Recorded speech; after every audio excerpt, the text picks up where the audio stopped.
On vous fait gagner un Ledger. Comment, vous allez me dire? Ça va être très simple. Pour le gagner, il y aura que quelques étapes très faciles à suivre. Et vous savez quoi? On va même vous faire un tuto tout de suite. Pour commencer, rendez-vous sur la page YouTube du Café du Coin. Mettez le pointeur de votre souris sur ce fabuleux bouton qui s'appelle s'abonner. Utilisez votre fabuleux doigt pour cliquer sur le bouton. Rendez-vous ensuite sur la page Twitter du Café du Coin. Une fois sur la page Twitter, vous allez voir le fabuleux tweet du concours. Il te suffit simplement de liker. Mais si tu retweets, t'as une chance supplémentaire de gagner. Et si tu tags 2 amis en commentaire, t'as 3 chances supplémentaires. Ça serait vraiment bête de s'en priver. Le tirage au sort aura lieu fin de semaine. Et si tu es l'euro gagnant, bravo à toi. Oui, je ne sais pas boire de maté. Vous savez quoi? Je ne changerai pas de t-shirt. Regardez ces 2 belles taches. Elles vont vous perturber tout au long de la vidéo. Bon, comme vous avez vu le petit clip avec cet acteur phénoménal, il y a un Ledger à gagner et les participations sont assez faciles. Ça serait bête de passer à côté. On commence tout de suite avec le sommaire du jour. Nous allons parler bien évidemment de la clôture hebdomadaire. On vous a tanné avec ça toute la semaine passée, vous dire que cette clôture elle est très importante. On a quand même vu un marché qui était en dents de scie, qui faisait des plus hauts jusqu'à presque 25 000, qui redescendait à 20 000. Et cette clôture va nous donner 3 choses. 2 choses plutôt positives et une chose plutôt négative. On va ensuite parler d'un fléau très important qui est actuellement en train de dévaliser énormément d'investisseurs. Ils sont en train de perdre tous leurs fonds. Est-ce qu'on pourrait pas faire appel à un spécialiste pour parler de ça? Pas bête ça. On fera appel à un des plus gros hackers de la communauté crypto-monnaie qui accepte de collaborer avec le Café du Coin pour nous expliquer ce qui se passe. On parlera ensuite de Tether et son USDT qui a fait un commentaire sur les attaques qu'il subit ces derniers temps, les shorts massifs qu'il y a sur l'USDT pour essayer de le dépec, quelque part créer un scénario Lunabis. Et si certains voient justement la communication de l'USDT et de Tether comme quelque chose de positif, je dois dire que personnellement cette sortie me fait extrêmement peur. Et on terminera avec Tiffany & Co, la marque de joaillerie de luxe qui semble-t-il fait un partenariat avec l'un des plus gros projets NFT du moment. Et on plonge tout de suite dans le marché. On voit un Bitcoin aujourd'hui qui se trouve à 23 339 $, un Ethereum à 1688 $. Passons tout de suite au tableau pour voir un peu ce qui se passe. Alors sur les dernières 24 heures, on voit que le marché était assez mitigé. On voit énormément de rouge. Par contre, sur les 7 derniers jours et sur le mois, on est dans un marché totalement vert, à 90%. Du coup, je vous propose de passer directement au cours et de regarder un peu la clôture hebdomadaire du Bitcoin. La clôture s'est faite hier un peu au-dessus des 23 000 $. Et qu'est-ce que ça signifie? Quelque chose de très important, c'est que notre cher Bitcoin a clôturé ici, au-dessus de la MA 200. Cette MA200 qui était précédemment une résistance est devenue aujourd'hui un support. Et c'est une chose assez importante sur laquelle on va revenir juste après. Passons rapidement sur la clôture mensuelle que nous avons eue également ce dimanche sur le Bitcoin. Et nous pouvons voir une très belle bougie verte. Le Bitcoin a rattrapé les pertes qu'il avait eues sur le mois de juin.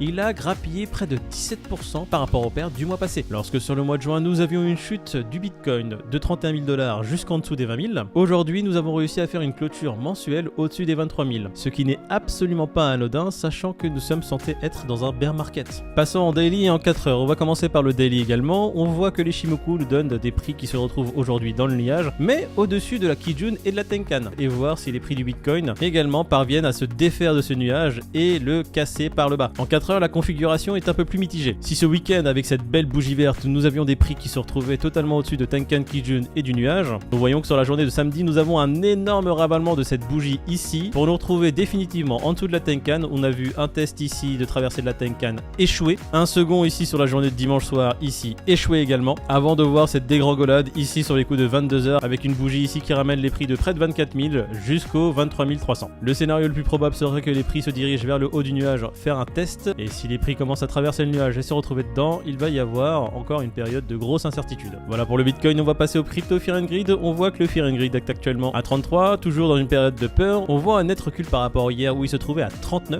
Il semble que cette clôture hebdomadaire et mensuelle n'ait pas fait l'unanimité. Il faudra surveiller les jours qui arrivent, voir ce que le Bitcoin fait. Et sachant que le lundi et le mardi ne sont pas des jours propices à la montée des prix, il faudra plutôt attendre mercredi et jeudi pour avoir un avis un peu plus tranché. On va parler de Tether qui a récemment fait une sortie sur son blog. Pour résumer, Tether a qualifié les hedge funds qui attaquent le SDT et short celui-ci de façon massive pour essayer de le dépeg et avoir un scénario de Lunabis et se faire énormément d'argent. 2 personnes qui n'y connaissent rien à l'écosystème crypto-monnaie. On le voit ici, quote, le simple fait que les hedge funds voient la chute du Terra Luna comme une thèse constructive pour pouvoir short de l'USDT montre à quel point ils n'ont aucune connaissance de ce qui se passe sur le marché des crypto-monnaies en se basant sur les mécanismes de la finance traditionnelle. Et ce qui m'a fait peur, moi, c'est cette phrase ici qui a été mise dans une seconde quote. Ils disent qu'ils sont en train de short et faire ces attaques massives parce que c'est supporté par une fausse croyance qu'ils n'ont absolument pas les réserves nécessaires pour pouvoir back ce stablecoin. Ils appellent ça des théories du complot. Alors c'est très bien que l'USDT essaie de se défendre et dire oui, non, attendez, arrêtez les théories du complot,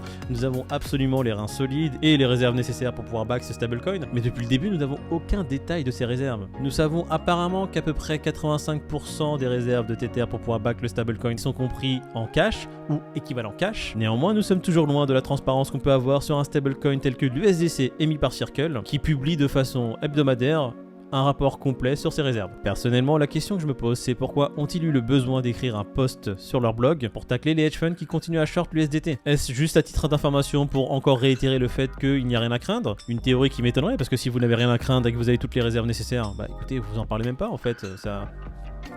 On s'en fout. Du coup, c'est la raison pour laquelle cette sortie me paraît assez effrayante. Je ne sais pas ce que vous en pensez. Venez en commentaire mettre votre sentiment dessus. Mais moi, je vais continuer à surveiller l'USDT de près. Parce que j'ai des ordres épuisettes qui sont placés sur le marché en USDT. Et pour mitiger le risque, je vais en swap certains sur du BUSD. Mon but n'est absolument pas de créer du FUD. Je vous parle juste de ce qui se passe dans ma petite tête d'investisseur. Et comment je compte, moi, me protéger en fonction de ce que je vois comme actualité sur le marché. Et puis si on a une chaîne YouTube, c'est aussi pour vous informer. Du coup, si je suis là juste pour paraphraser ce qui est écrit sur internet, ça sert un peu à rien. Personnellement, je le réitère, l'USDT me fait peur. Et je tiens à me protéger le plus possible pour éviter le plus de pertes sur mes investissements en cas de problème. On va passer à quelque chose de plus léger, on va parler de Tiffany & Co qui rentre dans la crypto et les NFT et s'associe à CryptoPunk pour lancer une petite collection de bijoux. Alors c'est aussi dû à ce petit personnage qui s'appelle Alexandre Arnault qui est le vice-président de Tiffany & Co et qui est le propriétaire d'un des CryptoPunk que vous voyez sur cette photo. C'est l'une des premières personnes à avoir fait la communication autour de ce projet et qui a montré le CryptoPunk qu'il a transformé en bijoux. Alors cette actualité est assez sympa parce qu'elle continue justement sur la démocratisation des crypto-monnaies, de la blockchain, avec ces marques de luxe qui continuent à s'intéresser de plus en plus à ce domaine et pour une grosse majorité à accepter les paiements en crypto-monnaie. Alors évidemment cette news est en direction principale des détenteurs de CryptoPunk et que ces bijoux ne sont pas gratuits, ils seront pricés aux alentours de 30 Ethers. Du coup si vous avez un CryptoPunk et